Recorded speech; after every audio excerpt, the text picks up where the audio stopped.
아멘. 철성교회 위에 함께하사 선교하는 교회 되게 하옵소서. 아멘. 아프신 분들과 많은 문제들 가지신 분들 또 기도를 통해 회복과 주님이 주시는 새 힘을 얻을 수 있도록 도와주옵소서. 아멘. 말씀을 전해주시는 서장로님의 간증을 통해 은혜의 시간이 되게 하옵소서. 아멘. 감사드리오며 우리를 구원하신 예수님 이름으로 기도드리옵나이다. 아멘. 이 시간에는 우리 서경아 장로님께서 이제 또 간증을 하실 터인데, 우리 장로님의 양력을 보면 우리 설부 전기과학 교회를 졸업하시고 서울대 전기과학과를 졸업하시고 연세대 MBA 졸업하시고 그리고 코리아 대표와 지금 현재 목동에 있는 우리 통합측의 평강교회의 장로님으로 심화하고 계시는데, 오늘 이렇게 우리 장로님의 간증을 통해서 많은 은혜를 받으시기를 바랍니다. 예, 감사합니다. 이 간증은 하나님이 저를 통해서 역사하신 것을 증언하는 것이기 때문에 매우 영광스러운 자리이기도 하지만 또 필연적으로 또 제가 드러날 수도 있기 때문에 사실 되게 마음이 부담이 되고 좀 안 했으면 좋겠다 이제 이런 생각을 갖고 있었는데 우리 회장님이 카톡에다 순종하라고 이제 딱 구신 그 말씀 때문에 그냥 제가 깜빡 죽고 부족하지만 하나님께서 저를 통해서 만나 주시고 또 제가 경험했던 점도 그 기도를 한번 이렇게 나누는 것도 의미가 있겠다 싶어서 정리를 했습니다. 제가 처음 이제 외부 간증을 하기 때문에 뭐 부족한 점이 많을 텐데 좀 양해해 주시면 감사하겠고요. 저는 이제 원래 불교 집안에서 태어났어요. 그래서 제 주변에 이제 교회 다니는 사람이 아무도 없었거든요. 그래서 저희 본가, 외가 통틀어서 제가 첫 번째 이제 기독교 신자입니다. 그래서 제가 어떻게 이제 기독교 신자가 됐냐면, 제가 이제 그 중학교 갈 때에 그 이제 뺑뺑이로 이렇게 해서 갔는데요. 학교 이제 배정을 받고 보니까 그 한영중학교라고 하는 데인데요. 지금 한영배우고 뭐 같은 재단입니다. 네. 네, 제가 입학할 때는 이제 한양대학교 사근동이라는 곳에 있었는데 제가 행당동 살았거든요. 그러니까 이제 집이 이제 거울로 가까우니까 배치가 됐는데 그때 뭐 버스가 없을 때니까 그 걸어서 이제 한 시간 걸는 한 4km 있으면 되네요. 서울에서는 이게 좀 교통 오지가 돼서 이제 그렇게 다니는 학교에 있었는데 그 입학식이 있어서 이제 학교 운동자가 모여서 입학식을 하는데 순서가 진행되면서 사회자가 이제 목사님이 나오셔서 기도하시겠습니다. 이제 그러시는 거예요. 이게 지금 무슨 소린가? 저는 이게 미션 스쿨이라는 것도 전혀 모르고 한영중학교라는 것도 처음 들어봤고 일단 문교국 땡땡이라서 배양돼서 갔는데 저는 불교 신자라고 생각했는데 제 생각과는 전혀 확인 또는 이런 뭐 선택 이런 여지 없이 미션 스쿨에 이제 가게 되니까 당황스럽더라고요. 그래서 이제 목사님이 기도를 하시는데 제가 기도가 될 리가 없죠, 불교 신자인데. 그래서 들어오고 나니까 뭐 저 같은 아이들이 거의 태반이에요. 그때 뭐 거의 기독교인이 얼마 안 될 때니까.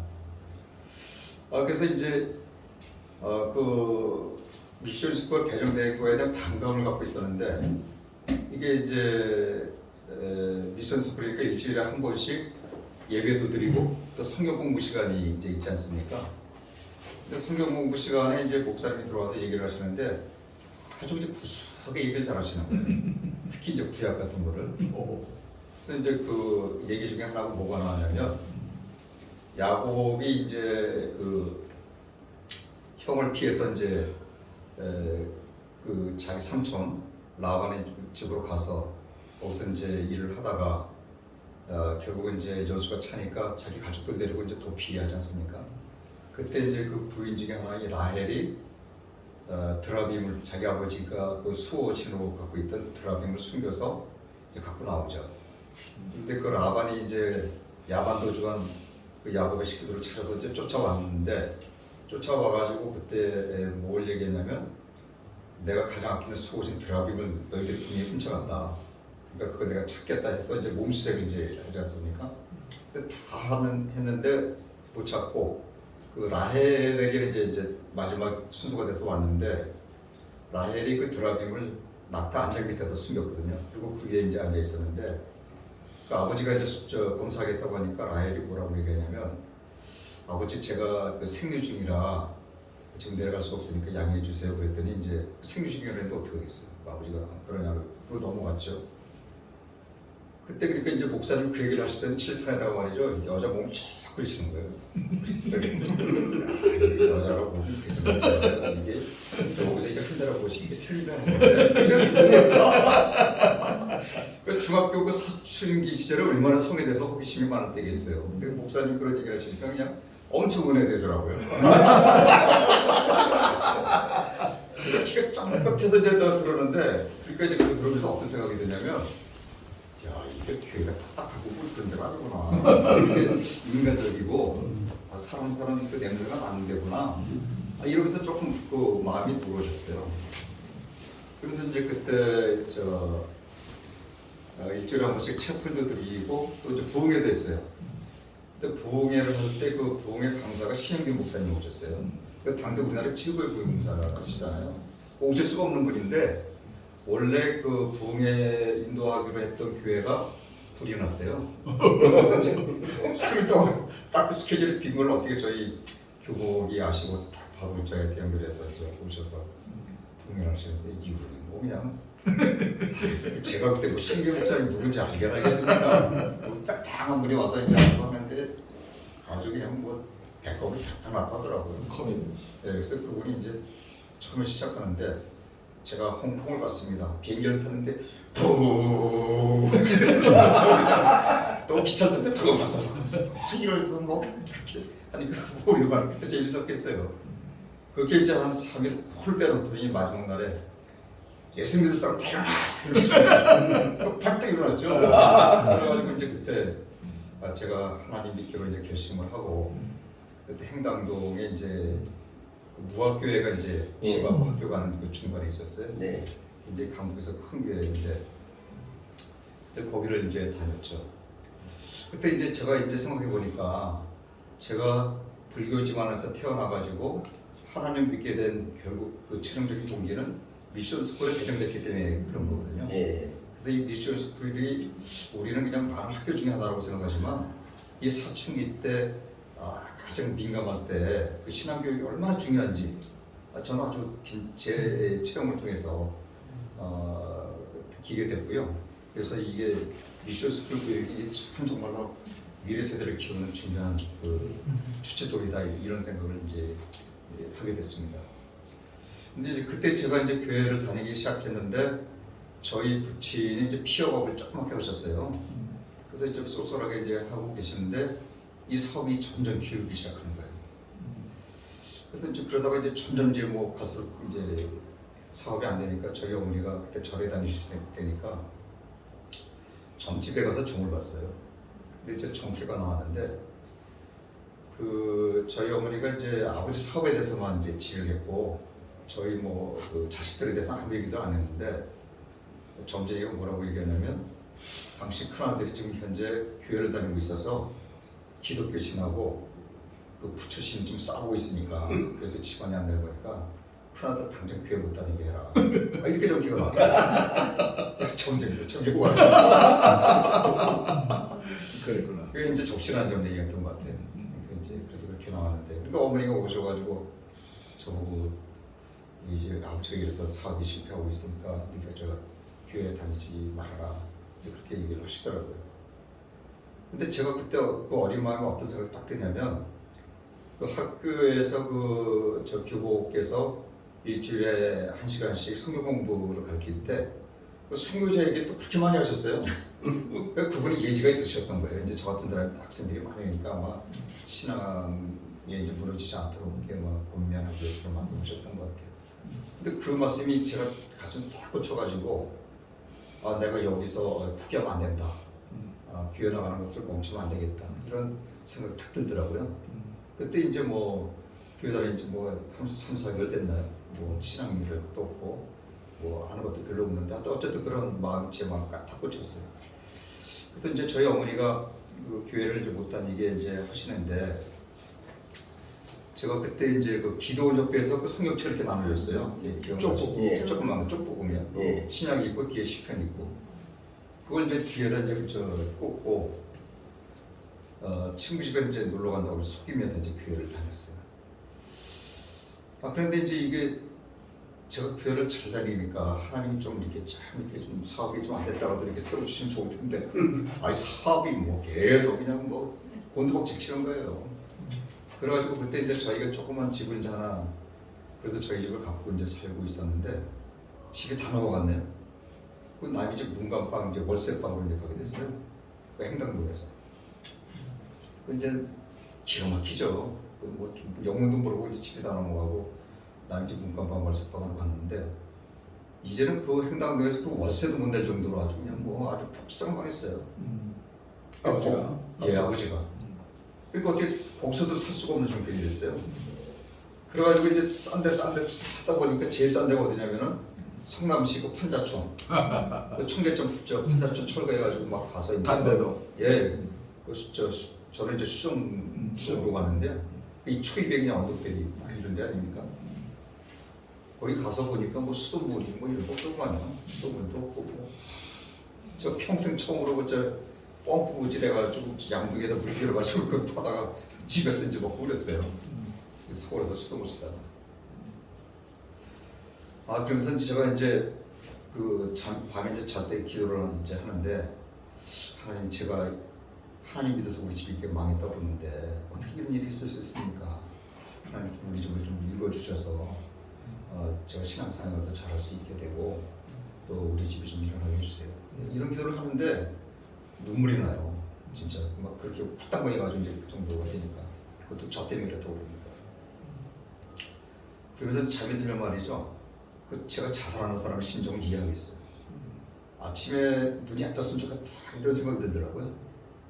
정말 그렇게 절박했는데 그러니까 뭐 제가 중학교 이제 3학년이 돼서 이제 졸업하고 고등학교를 가야 되는데 뭐 고등학교 갈 생각 엄두도 못 내는 거죠.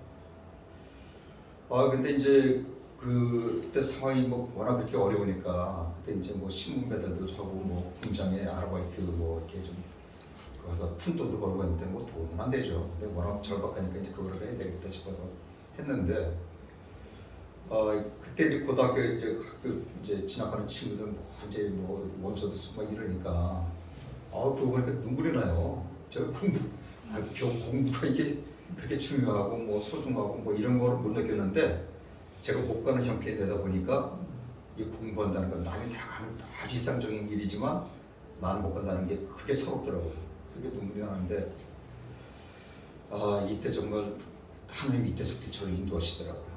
그 제가 이제 한영중학교에 그 원서를 쓰러 이제 선생님을 찾아갔는데 그때 이제 워낙 집이 이렇게 홀딱 망했으니까 이제 고등학교를 가서 돈을 벌어야 되겠다 이제 이렇게 생각을 했죠.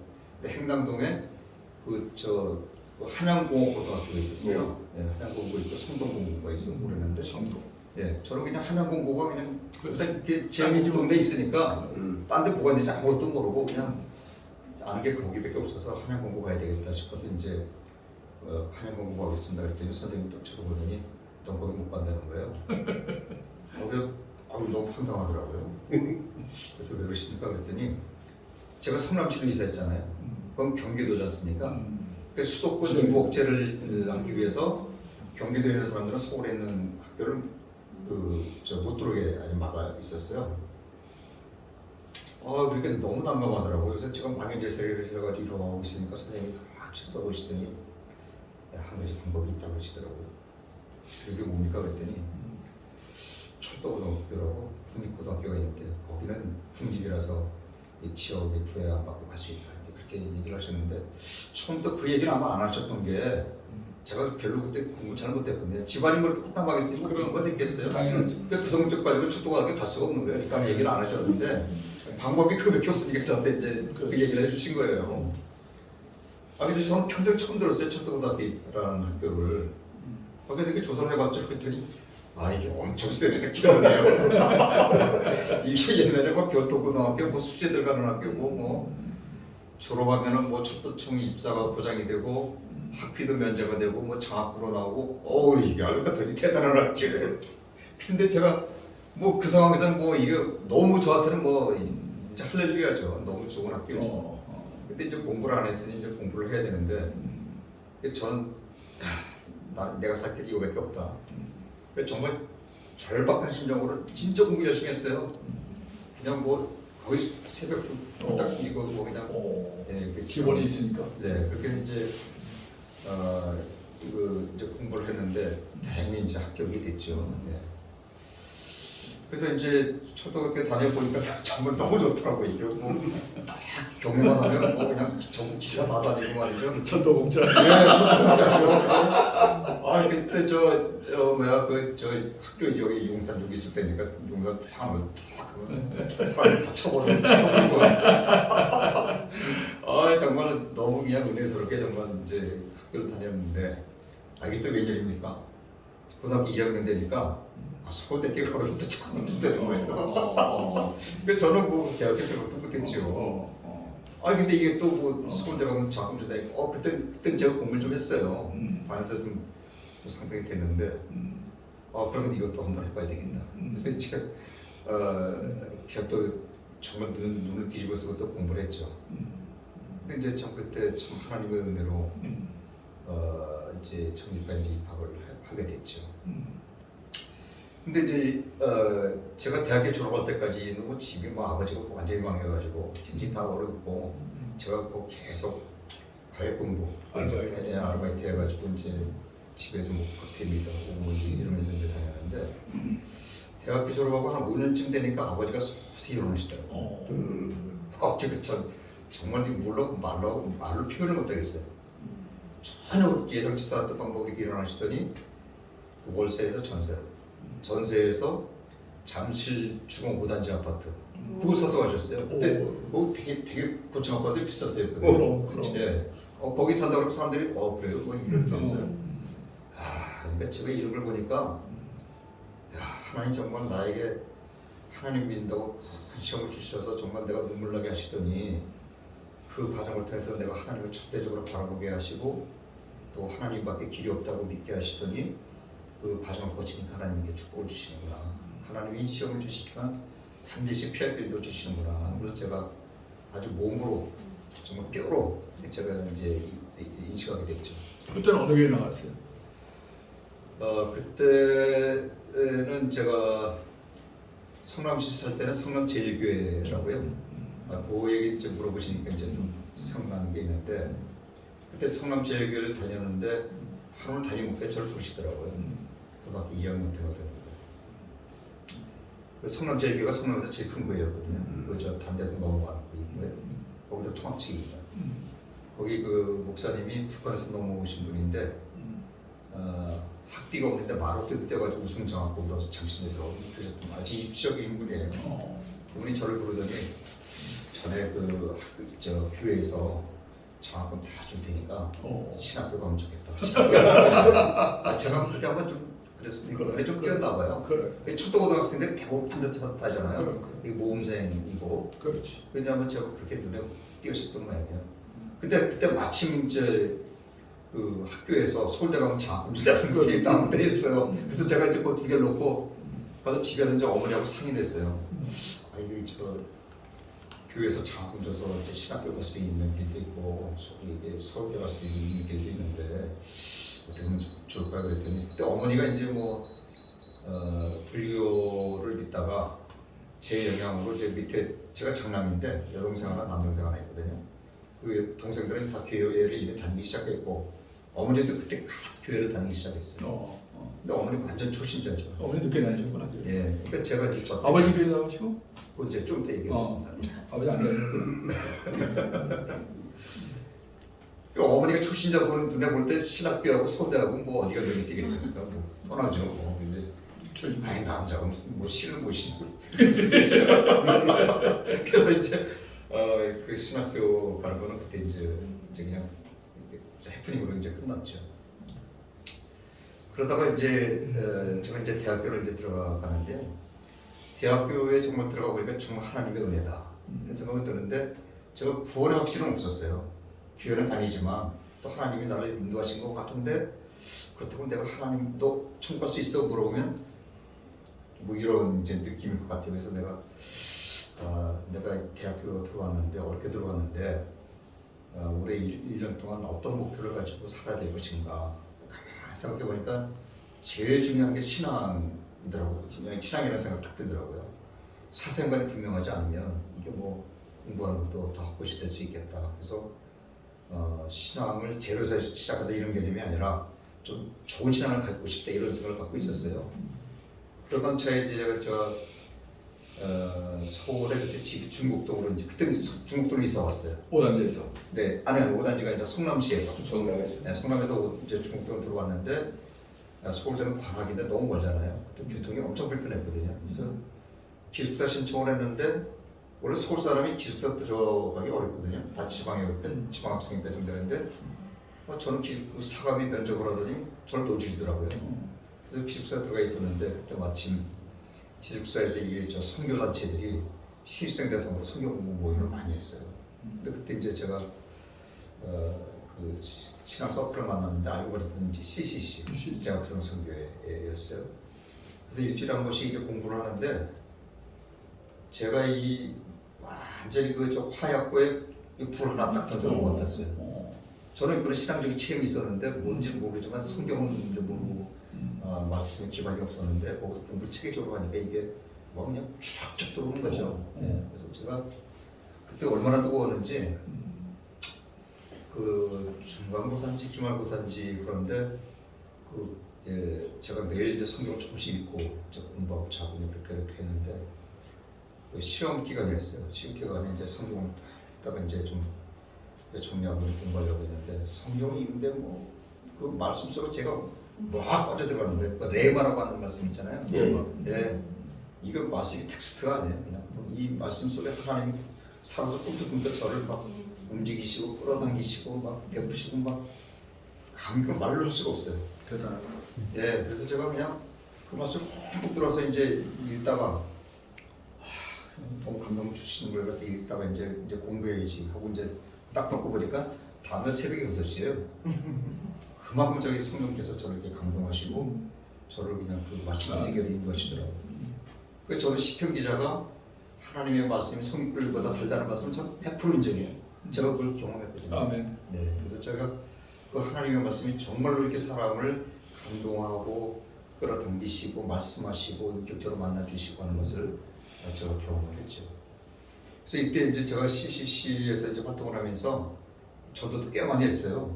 그래서 한창 전도 아주 뜨겁게 할 때는 그 1년 뒤에 제가 이제 1학년 말쯤 됐을 때 신입생들이 또 기숙사에 들어오지 않습니까? 그때 제가 돌아다니면서 전도를 하는데 사역님 가지고 이게 영적인 그 파워가 느껴지는가 봐요. 그럼 신입생들이 제가 얘기를 하면요 완전히 그 병 앞에 있는 쥐가 끌어와요. 제가 하루에 20명씩 결심시켰어요. 하루에. 그게 영적인 그 능력이 충만하니까 그렇게 그 전대 결실이 맺히더라고요. 근데 이제 이때 이제 제가 한 친구를 1학기 때 이제 만나는데요. 그 기숙사에 있는데 목요일마다 그 누가 그냥 술 한 잔 걸치고 막 노래 부르면서 그때 학생 운동, 민주화 운동 되게 열심히 했다니까 그 민주화 노래 막 이런 걸 부르면서 큰 소리 들어오는 거예요. 근데 꼭 매주 목요일마다 그래요. 그래서 제가 한 3명 그러다가 이 친구를 전도해야 되겠다 싶어서 이제 그 친구 이제 큰 소리 오는 걸 제가 뒤따라갔어요. 그랬더니 아무 속도가 안 들어가고 그래서 쑥 따라 들어갔어요. 그래서 사형이 딱 끊어놓고 사형이 들어갔냐 또 모른다. 그래서 제가 사형이 이루어졌죠. 또 5분 만에 딱 용접하더라고요. 그냥 화끈하게. 그래서 이제 그 친구가 이제 농대 다니는 친구였어요. 저는 이제 공대고. 그래서 거기 이제 1년이 되면 농대는 저 수원으로 가거든요. 공대는 저 공릉으로 가고. 그래서 이제 완전히 헤어져서 몰랐죠. 그러는데 이 친구가 그 이제 농대 졸업을 하고 고등학교 농업고등학교 선생이 돼서 그 이제 그 학생들을 가르치다가 이 친구도 CCC에서 이제 훈련을 받은 거예요. 제가 CCC를 연결시켜줘가지고 여기서 이제 이 친구도 선교에 대한 비전을 품고 그 훈련도 받고 이제 이런 처지였었는데 이 친구가 이 고등학교 선생을 하다가 내가 이 가격이 아닌 것 같다. 그래서 자기가 선교사를 장원을 했어요. 그러니까 이제 그 평신도 선교사죠. 그래서 이제 기아 대책기구 1호 선교사예요. 그 자기가 본인이 장원해서 가서 그래서 어디로 가게 됐냐면 이제 우간다에 이제 농업 교육 그 선교사로 이제 갔죠. 그래서 이 친구가 이제 전남 영광 저 친구인데 아주 기분이 되게 좋고요, 힘도 좋아요. 그래가지고 이제 자기가 가서 거기 있는 그 원주민들한테 보니까 너무 이게 저 농사법을 모르더래요. 그래서 이제 그 바나나씨 뭐 이런 거를 이제 제대로 가르쳐 주는데 땅이 이제 개간이 안 돼 있어가지고 전부 다 곡괭이질을 해가지고 돌멩이 다 걷어내고 이제 뭐 이러면서 이제 그거를 이제 전수를 시켰대요. 근데 그 지역에 그 유지가 하나 있었는데 그 유지가 누구냐면은 저 우간다 대통령의 저 사부였대요. 그 사부가 이제 한국에서 온 선교사가 아주 헌신적으로 이렇게 자기 몸을 바쳐서 그 밭을 개발하고 육체노동 해가면서 이렇게 농민들 운동을 보고 감동을 받아가지고 자기 대통령한테 찾아가서 한국에서 온 이런 저 농업 교사를 했던 사람이 이렇게 우리 국민들을 위해서 헌신적으로 이렇게 일을 하고 있는데 이 사람한테 좀 땅을 줬으면 좋겠다. 이제 권유를 해가지고 그 받아들여졌어요. 그래서 수십만 평 이제 땅을 그 친구하고 그 주민들이 같이 이제 살 수 있도록 이제 불화를 받아가지고 그 이제 다 개척을 해가지고 뭐 고생을 엄청 했죠. 그러니까 몸으로 이렇게 했으니까. 근데 이 친구가 이제 그 농사 교육 이렇게 전수를 이제 하고 보니까 어떤 생각이 드냐면 이거는 뭐 그냥 이 고기를 그냥 갖다 이렇게 건네주는 건데 그거보다 더 중요한 거는 이 사람들이 스스로 깨우쳐가지고 스스로 자기들의 필요한 거를 파악을 하고 또 그걸 준비하고 살아갈 수 있도록 이 깨우쳐주는 게 더 중요하다. 그러니까 이 사람들에게 교육이 더 중요하다는 걸 이제 알게 됐어요. 자기는 그렇게 이제 느꼈다고 해요. 그래서 이제 학교를 세우기 시작했어요. 근데 학교가 이제 우리나라처럼 뭐 이렇게 뭐 근사하게 뭐 콘크리트 치고 이런 게 아니잖아요. 벽돌 갖다 찍어서 이제 이렇게 세우고 지붕 얹고 칠판 하나 갖다 놓으면 이제 뭐 학교도 되고 이렇게 되는데 한 20개 정도 세웠대요. 이 친구 말로는 그 학교 세우는 게 무슨 고상한 지식적인 게 아니라 벽돌 찍는 육체노동이었다는 거예요, 자기는. 그렇게 해서 이제 학교를 세우고 또 그러다가 또 쿠미 대학이라고 하는 종합대학 아주 굉장히 거기서 유명 대학이 됐어요. 그래서 그 대학도 세워가지고 종합대학까지도 이제 자립시켜가지고 이제 만들어놨고 그러다가 이제 이 친구가 또 가만히 생각해보니까 지식을 전수하는 것도 되게 중요한데 지식 전수보다 더 중요한 거는 올바른 가치관을 심어주는 거다. 그래서 신앙교육이 더 중요하다 하는 걸 이제 도달했어요. 그래서 이 친구가 이제 지금 그 리폼드 처치라고 하는 그 북아프리카의 굉장히 여러 나라의 그 신학생들이 와서 공부하는 꽤 큰 신학교육인 것 같아요. 거기 지금 이사장이 이제 총장인지를 맡아가지고 지금 한국에 있는 그 후원을 받아서 학교로 완전히 저 땅 새로 사가지고 이제 건축 새로 하고 또 교회도 건축하고 아주 일을 뭐 크게 벌이고 있는데 이 친구가 이게 이제 알려져가지고 KBS의 자랑스러운 한국인 여기도 2차례 나왔어요. 근데 이 친구가 이제 자기만 헌신한 게 아니라 그 외아들이 있거든요. 근데 외아들도 지금 자기 뼈를 같이 붓겠다고 그래가지고 지금 총신대 와서 좀 신앙을 하고 있는데 이제 마지막 한 학기 남았어요. 그래서 이제 그 졸업하면 다시 또 이제 거기 가서 대를 이어서 우리나라 원더우드 선교사처럼 그렇게 이제 아주 대를 묻겠다고 이제 그렇게 아주 헌신하고 있습니다. 근데 이 친구가 이제 어디 가서 간증을 하면요, 꼭 성향하는 친구가 저를 전제해서 내가 얘기를 한다는 거예요. 아니 그 얘기 들을 때가 제가 엄청 부담이 돼요. 아니 나는 이게 술 먹고 지나가는 친구에게 하나 전도했는데 그것만 잊어버렸는데 이 친구는 헌신해가지고 거기서 그렇게 열심히 노력을 하고 또 자기가 정말 모든 노력을 다해가지고 이렇게 큰 선교사를 이루고 있는데 저는 여기서 보내는 선교사 뭐 이렇게 있는 게 이게 참 양심에 걸린다. 이게 항상 이런 마음의 이제 부담감을 이제 안고 있었는데 어쨌든 제가 돌아보니까 그 술에 취한 한 사람 한 영혼이었지만 그 친구를 제가 전도한다고 했는데 이 친구가 그렇게 만 열매 맺을 걸 누가 생각해냈겠습니까? 그러니까 한 영혼 구하는 게 그렇게 중요하다는 것을 제가 이 친구를 통해서 정말 아주 그냥 즐거워하게 됐죠. 그래서 이제 제가 이제 이거 전도에 대해서 좀 굉장히 제가 다시 깊이 생각하면서 그때 전도를 열심히 했는데 제가 이 이제 교회 생활하면서 여기서 너무 이렇게 일상적인 그 신앙생활을 하다 보니까 전도가 너무 잊혀진 그런 삶의 영역이고 최근에 보니까 한국 교회에서 전도란 말이 완전히 사라졌어요. 전도한다는 얘기를 들어보질 못했어요. 그래서 제가 이러면 안 되겠다 싶어가지고 제가 이제 이 사용을 갖고 다녀요 항상. 제가 여기 양복에도 있고 저 캐주얼 복장에도 있고 가방에도 있고 하나씩 다 있어요. 그래서 기회가 돼 있으면 전하려고. 근데 이게 저 불신자 만나기도 쉽지 않더라고요. 차를 타고 다니니까 이거 버스를 타고 뭐 이래하고도 불신자도 만나는데 근데 하여튼 뭐 직장에 있는 친구들한테는 제가 계속 이제 좀 전하려고 직장 친구 그 대신에 상의로 안 돼요. 오랫동안 생활했던 친구들은 내 삶을 보기 때문에 삶으로 감동을 받아야 이제 그러는 거지 말로 되는 게 아니라서 어쨌든 제가 평생 늘 전도해야 되겠다 하는 이런 마음을 갖고 이렇게 언제 복음을 전할 그런 때가 되면 항상 전할 수 있도록 그렇게 이제 노력을 하고 있습니다. 이제 저희 가족 복음화에 대해서 이제 아까 저희 부친님 말씀하셨기 때문에 제가 말씀드리려고 하는데요. 제가 이제 그 장남이고요. 여동생하고 이제 남동생하고 이렇게 있는데 그 동생들은 제가 그 중학교 때 그렇게 어려운 시절 겪을 때 고등학교 다닐 때 이미 다 교회 다녔어요. 저 하여튼 뭐 어떻게 제가 말로 전하진 않았는데 단 나름대로 뭐가 느끼는 게 있었던 것 같아요. 그리고 어머니도 이제 교회를 당연히 다니셨고요. 그리고 저희 부친이 이제 안 다니고 계신데 제가 남 같은 돌아다니면서 이렇게 전을 많이 했는데 저희 집안 당연히 다 하나님을 믿어야 되는데 아버지한테 복음을 전해야 되는데 입이 떨어지질 않아요.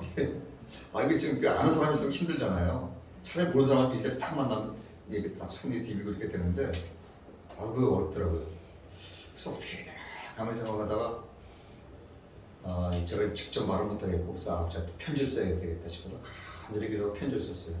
편지를 쓰는데 내용이 뭐였냐면 아버지 우리 저 아버지 사업이 실패해가지고 너무 어려웠을 때 저는 정말 너무너무 힘들었습니다.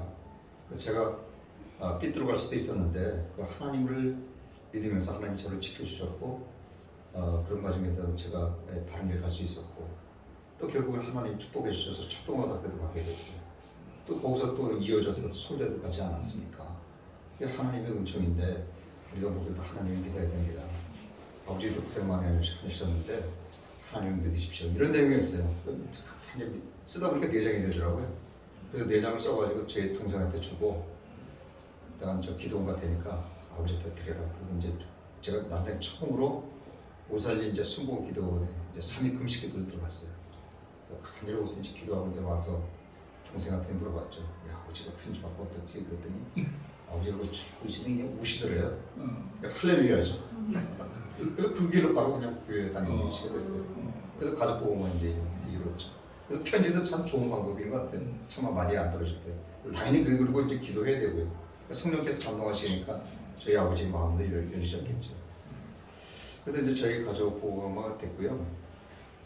제가 처음 교회를 다닐 때는 저희 본가 외가 통틀어서 기독교인은 저 혼자 있었는데 지금은 뭐 대부분 집안이 다 그렇겠지만 뭐 기독교인이 뭐 상당히 많고요. 저 선교사도 있고 이제 아주 또 목사 사이도 들어오고 아주 이제 그렇게 많이 변화됐습니다. 그리고 이제 제가 대학교를 이제 졸업하고 이렇게 또 초도총 초도고등학교도 이제 국비로 공부했고 서울대학교도 국비로 공부했고 했으니까 당연히 초도총에 가야죠. 저는 초도총에 가야 되겠다고 이제 생각하고 있었는데 그때 제 밑에 이제 저 동생들 다 둘 다 이제 대학을 가야 되는 거예요. 학교를 대야 되는데 제가 그때 초도총에 가려면 군대를 가야 돼요. 초도총에 바로는 못 가요. 군대 3년 동안 갔다 온 다음에 초도총을 가야 되는데 이 동생들 학비를 내야 되지 않습니까? 그러니까 이게 참 난감한데 이 동생들 그렇다고 학교를 못 다니갈 수도 없고 할 수 없이 제가 이제 철도청에 너무너무 죄송한데 좀 미안한 마음을 품고 정보고 다니고 그 현대건설 그때 건설회사가 해외 달러를 많이 벌어들일 때여서 건설회사 들어가서 5년 복무를 하게 되면 군대가 면제가 됐어요. 특례 보충으로. 또 그 건설회사가 그랬고 방위산업체에 가도 되고요. 근데 방위산업체는 이제 급여가 얼마 안 되거든요. 근데 저는 이제 가정이 어려우니까 이제 돈을 벌기 위해서 그때 해외에 나가면 중동에 나가면 국내 월급이 3배 줬고요. 동남아를 가면 2.5배를 줬어요. 그래서 제가 말레이시아에 이제 2년 반 동안 있다가는요. 그러니까 거기서 2.5배 월급을 받으니까 이제 뭐 집안이 뭐 어려움에서 이제 벗어날 수 있고 동생들이 다 공부할 수 있었죠. 저는 이제 그래서 제 호구지책은 해결이 됐는데 철도청은 제가 대단히 미안해요. 그래서 국민에게 빚을 졌다. 저는 이렇게 생각을 해요. 그래서 기회가 되면 그 고등학교 때, 대학교 때 받은 돈을 갚아야 되는데 그것이 뭘까를 이렇게 생각하면서 현실적으로 뭐 그건 또 쉽지 않으니까 이 복음으로 빚을 갚는다 이렇게 이제 그것도 하나의 좋은 생각 이런 생각을 이제 하고 있습니다. 그래서 제가 이제 현대건설에 입사해서 말레이시아에 이제 파견을 받았는데요. 그때 이제 제가 대학생 선교에서 훈련받았던 그런 경험들이 있기 때문에 여기는 내가 해외 선교를 나온 거다. 그럴 때. 네, 그래서 해외 선교 나온 거다 이런 이제 마음을 갖고 거기서 이제 근로자들하고 이렇게 힘을 합쳐가지고 현장 교회를 세웠어요. 근데 근로자가 한 1,200명 나왔으니까 굉장히 큰 현장이거든요. 그래서 거기서 이제 주일마다 예배드리고 또 현지인 교회도 저희가 그 헌금해서 이제 좀 큰 돈 아니지만 성경물도 되고 그래서 이제 그랬던 기억이 나는데 또 보르네오 섬에 이제 제가 파견 나갔거든요. 근데 거기 원주민제 그 목회자가 있는데 정치로 목회한 사람이 아니에요. 그냥 뭐 선교사들로부터 교육을 받고 그걸 이제 평신도가 이제 가서 지역 교회를 하는데 그 제가 어떻게 연결이 돼가지고 그 사람 저희 이제 현장에 초빙해서 같이 얘기를 나누는데 나이는 한 50대 초반일 것 같은데 나이를 보니까 나이를 몰라요. 왜 그러냐면은 우리나라는 사계절이 있지 않습니까? 그 사계절이 있기 때문에 해마다 이 해가 바뀐다는 이런 개념이 있는데 거기 늘상 여름이거든요. 그치. 우기하고 공기밖에 없으니까 나이 개념이 없어요. 나이도 모르고 뭐 워낙 그 보온이 열악하니까 이빨이 다 빠져가지고 그냥 거의 그냥 뭐 진짜 원숭이인지 사람인지 구별할 정도로 그런 식의 하면서 하는 그런 걸 보면서 복음이 참 정말 대단하구나. 복음이 이런 제대로 교육도 받지 못한 사람인데 선교사로부터 훈련받은 그것을 가지고 자기가 끝까지 오서 이렇게 봉사를 보고 제가 참 여러 가지 문제가 많이 느꼈죠. 그래서 이게 저희가 본다고 했는데 그리고 이제 거기 5년 방문을 마치고 나서 이제 직장을 옮기게 됐어요. 그때 옮긴 직장이 어디냐면 이제 데이콤인데요. 데이콤이라고 이제 데이콤? 예, LG 유플러스 전신입니다. 데이콤. 그 LG 데이콤을 우리나라 정보통신의 아주 총화 지금으로 말하면 네이버 같은 회사예요. 네이버 카카오 같은 회사. 원래가 선전지 데이콤. 예. 근데 그때 아주 뭐 상당히 인기가 좋은 직장이었는데 그 본사가 지금 여기 LG 플러스 본사 여기죠. 예, 거기서 제가 이제 근무를 했는데 그게 나중에 LG가 이제 인수해서 LG 플러스로 바뀐 거죠. 근데 그 신뢰가 굉장히 뜨거웠어요. 우리 현대건설 신뢰도 되게 뜨거웠습니다. 그래서 제가 그때 현대건설 신뢰에서 이제 활동을 했는데 이 현대건설은 이제 해외 현장이 되게 많잖아요. 특히 중동에 많지 않습니까? 그러니까 중동을 우리가 복음화시켜야 되겠다 이렇게 이제 그 생각을 갖고 헌신하는 직원들이 꽤 있었어요. 대단하구나. 예, 그래가지고 그 회사에서 보내는 무소함 이런 데서 성경을 이제 담아서 보내는 거죠. 뭐 성경 못 들어갔죠. 절대 못 들어갔죠. 근데 무소함 자기네 나라 도와주는 이제 건설회사 하니까 이제 무사 통과해서 거기서 지역 교회를 되게 많이 세웠어요. 물론 이제 드러나지는 않았지만 그리고 이 신뢰 활동이 굉장히 뜨거웠는데 정정 회장 이분이 신앙은 없던 분이에요. 신앙이 없는 분인데 신뢰에 대해서 되게 그 호감을 받고 있었어요. 그래서 그 신뢰 임원들이 회의를 하는데 장소가 없다 그러면은 가서 비서실에 얘기하면 자기 지무실을 비워주셨어요. 그런 오너 회장이 있을까요? 신앙도 없는 분이. 저 몇 번 들어가서 거기서 회의를 했는데요. 들어가서 놀란 게 있어요. 회의실 들어가면은 아무것도 없어요. 기모탁 테이블에다 자기 테이블 하나 있고 보통 회장실 그러면 뭐 난에다 그림에다 뭐 대충 몇 개는 있지 않습니까? 아무것도 없어요. 아주 그냥 정말 검소한 거네요. 태생적으로. 그리고 책상에도 저 소리도 없어요. 왜 소리가 없냐면은 보고 들으면 듣고 그냥 바로 결정을 해버려요. 이 현대가 의사결정 되게 빠르거든요. 물론 이제 시행착오도 있지만. 그래서 회장 집무실에 들어가는데 소리도 없고 무슨 난도 없고 그림도 없고 하여튼 그래서 저희가 참 되게 꼼수한 분이다 이런 걸 좀 많이 느꼈는데 저는 그 청운동 저 회장님 자택에도 한번 가봤어요. 그 신입사원 시절에 그때 그 회장님 자택에 형광등이 나갔다고 그래가지고 저기 전기 이제 전공이 저 전공 가져갔는데 그 저 전공만 보낼 수 없으니까 직원 누가 하나 따라 보내야 되잖아요. 그래서 제가 신입사원에 이제 거기 일 없이 그냥 앉아 있으니까 따라갔다고. 그래서 이제 청운동 비탈길 딱 오면 전망이 아주 좋더라고요. 그 청와대가 밑으로 이렇게 쫙 보이고. 근데 누구 집인지도 몰랐어요. 누구 집이라고 얘기지도 안 해주더라고요. 뭐 정의를 일대기라고 했으면 제가 딱좀 긴장했죠. 그랬을 때 걔가 갔다 오라고 그래서 그냥 갔다 왔어요.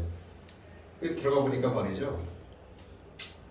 문 열고 들어가니까 한 200평대는 아주 터널 굉장히 널찍하고 굉장히 위치는 좋은데 지구 그냥 저 세멘트 블럭 있죠? 원래 2층 집이 딱 하나 있어요. 이게 수위집인가? 수위집 치고는 좀 꽤 크고 그래서 그냥 등 갈고 나왔는데 나중에 알고 보니 정정 회장님 댁이래. 그래서 그렇게 검사해요 그분이. 뭐 치장이 일이 없어요. 그랬다가 이제 대역금에 이제 거기를 마치고 대역금 들어오게 되는데 전 대역금이 어떤 회사인지도 몰랐어요. 그냥 그 건설은 원래 제 좀 성격하고는 잘 안 맞아서 이제 군면제 때문에 했지만 그 이제 직장을 옮기려고 하다 보니까 동아일보에 이렇게 하단에 딱 이렇게 채용 공고가 나왔는데 인공위성이 하나 딱 그려져 있어요. 대공. 예, 그래서 인공위성이 이거 무조건 좋은 회사다 그랬죠.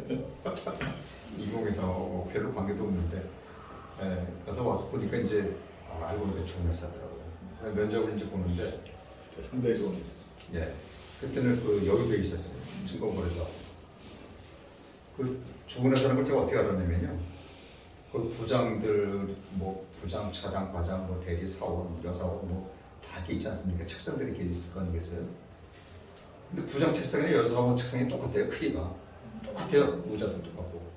이거 뭔가 다른 회사다. 뭔가 마인드가 다른 회사고 좋은 회사다 이런 생각이 들더라고요. 그래서 어떤 회사인지도 모르고 들어왔는데 제가 면접 보는 자리에서 어떤 기도가 나오냐면 하나님 이 회사 좋은 회사인 것 같은데 저를 입사시켜 주시면 제가 신뢰를 만들겠습니다. 신뢰의 문제 없는지 모르고 제가 일단 그런 이제 기도를 했어요. 근데 합격이 됐어요. 그리고 와서 이제 보니까 신뢰가 없더라고요. 그때 87년 2월달에 입사했거든요. 그래서 이제 제가 신뢰 이제 만들겠다고 이제 막 얘기를 하니까 주변에 있는 사람들이 그러지 않대 누가 어떤 사람들 하려고 준비하고 있으니까 같이 만나보라고.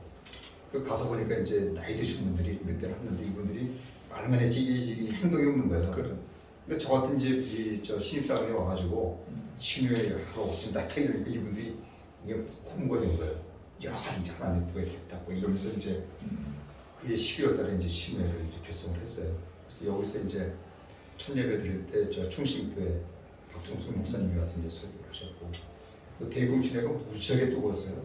제가 볼 때는 아마 그런 신뢰가 아마 없을 거예요. 거기서 부흥회도 했어요. 3일 동안 저 회사 강당에서 대공 강당에서. 네, 거기서 뭐 푸금 치고 피아노 치고 기타 치고 난리도 안 했어요. 그래서 저 직원들이 야 이 사람들 다 미친 거 아니냐 뭐 이런 얘기가 나올 정도였어요. 그래서 뭐 귀신 들린 사람들 와가지고 저기 귀신들 쫓아가고 아주 뭐 별 경험이 많았는데 그래서 저희가 이제 그 직원들 한테 이제 저희가 동의를 구해서 그 좀 뭐 불쌍한 사람 돕자 그래가지고 식권 있잖아요. 식권을 갖다 다 저희가 받았어요. 본인들이 이제 자원에서 이웃돕기에 모금 같은 게 참여하라 이렇게 해가지고 완전히 정조직을 전에서 다 만들었어요. 완전히 정조직. 그래서 뭐 없는 부서가 없었어요. 그래서 교회를 안 다니는 사람들도 이게 신뢰가 이웃돕기 좋은 활동 한다니까 다 참여했어요. 그래가지고 그때 뭐 몇천만 원씩 모아서 이제 서대문에 혈액환자촌이거든요. 거기 가서 보면 이거 뭐 사람이 아니에요. 거기 이제 병원에서 치료받고 혈액환자가 나오면 갈 데가 없으니까 그 서대문 그 산에다가 토구를 파가지고 토구 속에서 살아요. 톡을 파가지고 앞에 발 하나 치고 그 서울에는 그런 사람들 있다는 거죠. 처음 알았어요. 제가 깜짝 놀랐어요. 그래서 그 사진 찍어서 이제 우리가 회사에 이런 사람도 돕고 있습니다 그랬더니 직원들이 감동을 받았죠. 그래서 뭐 굉장히 뭐 그냥 열심히 하고 그래서 수재가 났을 때 수재 이용권 걸으면 회사에서 공식적으로 기타 기금보다 치료해서 모은 돈이 더 많았어. 그래가지고 이게 방송에 나왔는데 직원들이 야 어떻게 치료가 회사보다 더 많이 내냐 이래가지고 그런 정도로 굉장히 뜨거웠어요.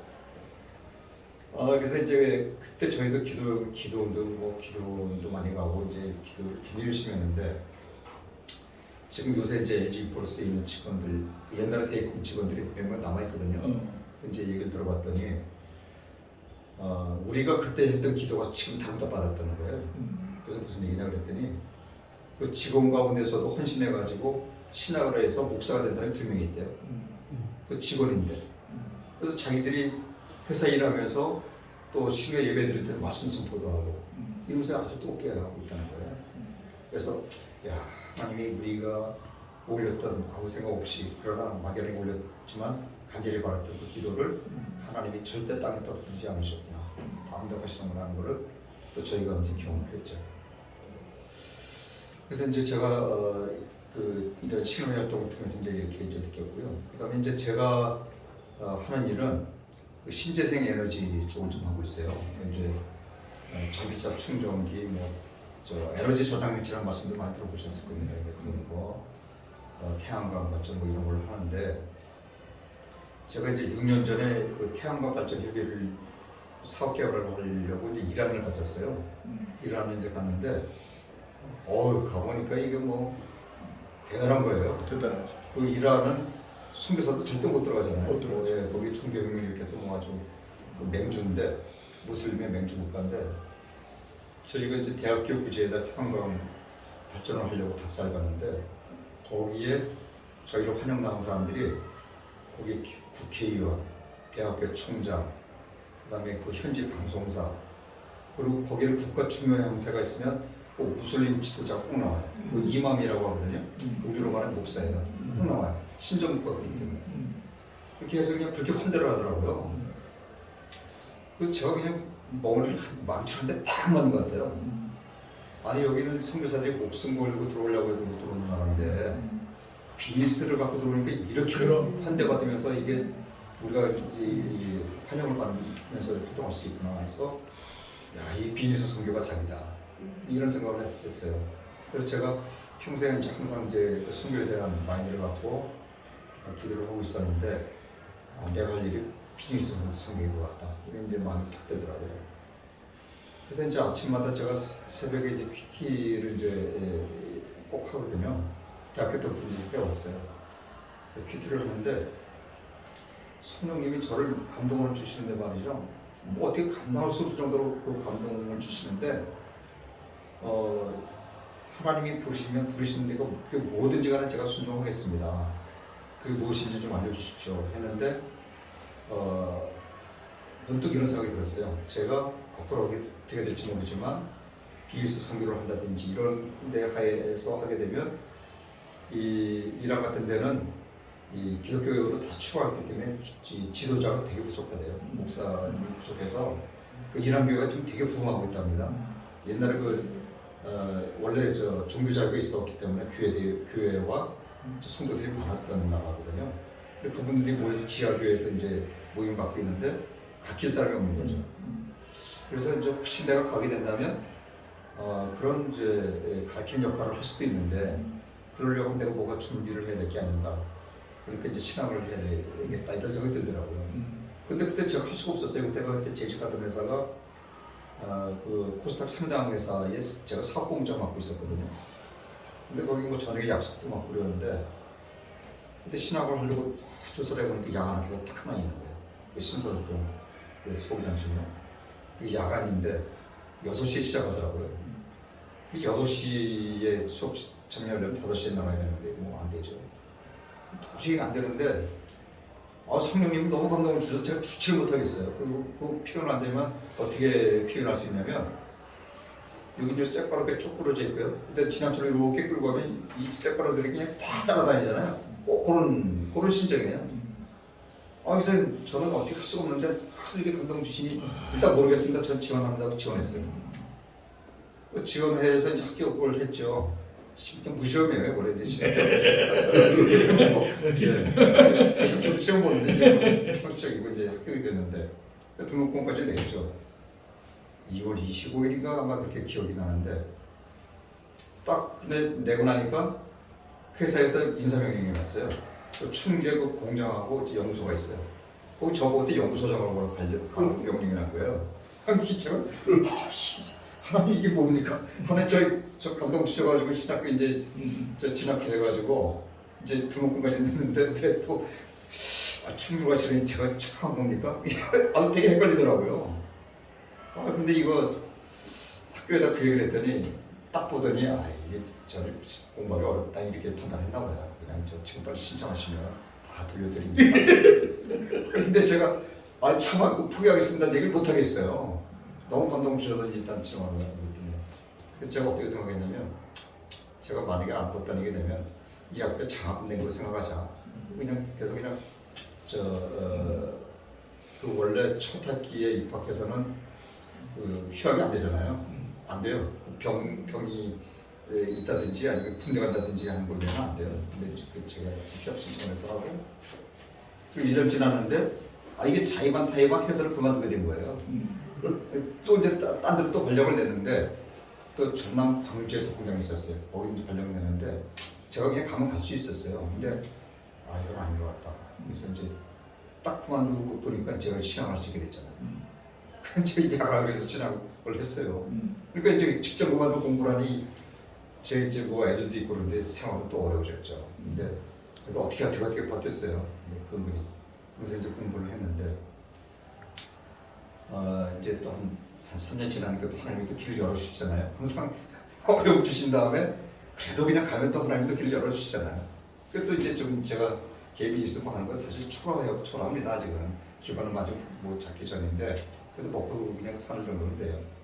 그렇게 해서 이제 이렇게 좀 지내고 있습니다. 그래서 제가 이렇게 이제 이런저런 이제 경험을 선배들하고 이제 결합되지만 제가 이제 겪어보니 그 마치 그 이스라엘 백성이 이제 40년 광야 생활을 끝나고 그 가나안으로 들어가려고 할 때 요동강이 그때 뭐 사오고 때 굉장히 범람할 때지 않습니까? 그 범람할 때 하나님이 그 길을 내신 다음에 가라고 얘기하시는 게 아니라 그냥 가라 발을 디뎌라 이렇게 얘기하시잖아요.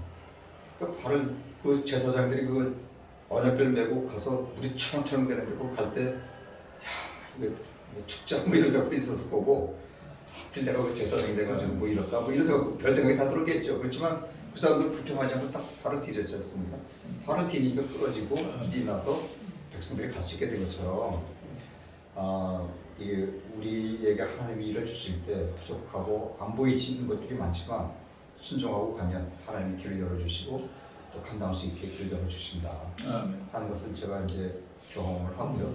그래서 이제 우리 선배님들 또 어떤 비전이 있으셔 이렇게 하셨겠지만 또 하나님 길을 열어주신 그 이면에는 또 분명히 섭리가 있으실 거고 또 하나님의 놀라운 섭리와 인도하심이 있을 거라고 생각을 합니다. 예, 그래서 주셔서 감사하고요. 기도 시작 마치겠습니다. 하나님 아버지, 이 부족한 종을 하나님의 백성으로 삼으시고 또 저의 삶을 통해서 하나님 친히 역사하신 것을 나누었습니다. 살아계신 하나님께서 우리 선배님들 가운데, 우리 동무님들 가운데 이렇게 똑같이 역사하시는 것을 분명히 믿습니다. 하나님 아버지, 저는 가리워 주시고 하나님만이 역사하신 것이 증거되게 하시고 또 힘이 될 수 있도록 인도하여 주옵소서. 아멘. 감사드리며 예수님의 이름으로 기도드립니다. 아멘. 우리 장로님이 이렇게